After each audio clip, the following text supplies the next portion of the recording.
کہ معیشت جیسے ہی استحکام کے بعد گرو کرتی ہے تو وہ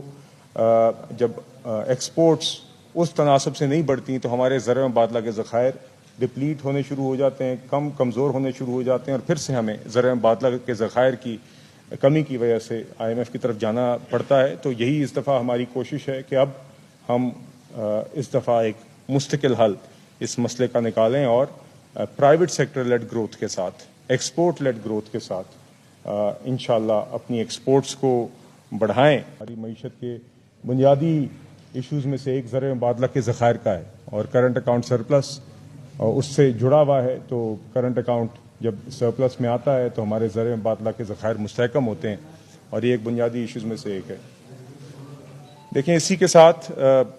آپ نے دیکھا کہ پالیسی جو ریٹ ہے اس میں اس کو آدھا ہو گیا، مہنگائی قابو کرنے کے نتیجے میں 22% سے تقریباً 11% پر آ گیا۔ تو دیکھیے، یہ سب الحمدللہ معاشی استحکام کے حوالے سے اچیومنٹس ہوئیں۔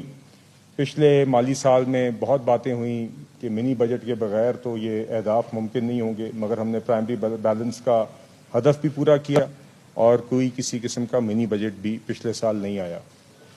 اس سال مالی سال میں اب ہم چل رہے ہیں جی، اور اب ہمارا ہدف یہی ہے کہ جو معاشی استحکام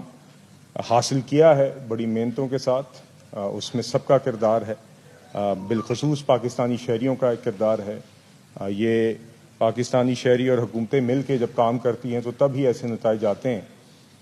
تو اس کے اوپر بلڈ کرتے ہوئے ہم نے اس معاشی استحکام کو بھی مزید مستحکم کرنا ہے، مگر ساتھ ساتھ اس کے اوپر بلڈ کرتے ہوئے ہم نے معیشت میں گروتھ لے کر آنی ہے، ایک ایسی گروتھ جو پائیدار ہو، سسٹینیبل ہو، جو انکلوسیو ہو، جس سے ہر پاکستانی شہری بالخصوص کمزور طبقات کے ہمارے بہن بھائی وہ مستفید ہوں، اور اس کے علاوہ ایک ایسی گروتھ جو کہ ایکسپورٹ لیڈ گروتھ ہو، ایک ایسی گروتھ جس کے ساتھ ہمارے ایکسپورٹس بھی بڑھیں اور ہمارے زرعی مبادلہ کے ذخائر بھی بڑھیں، تاکہ جو ایک ماضی میں ہم دیکھتے آئے ہیں بوم بس سائیکلز کہ معیشت جیسے ہی استحکام کے بعد گرو کرتی ہے تو وہ جب ایکسپورٹس اس تناسب سے نہیں بڑھتی تو ہمارے زرعی مبادلہ کے ذخائر ڈپلیٹ ہونے شروع ہو جاتے ہیں، کمزور ہونے شروع ہو جاتے ہیں، اور پھر سے ہمیں زرعی مبادلہ کے ذخائر کی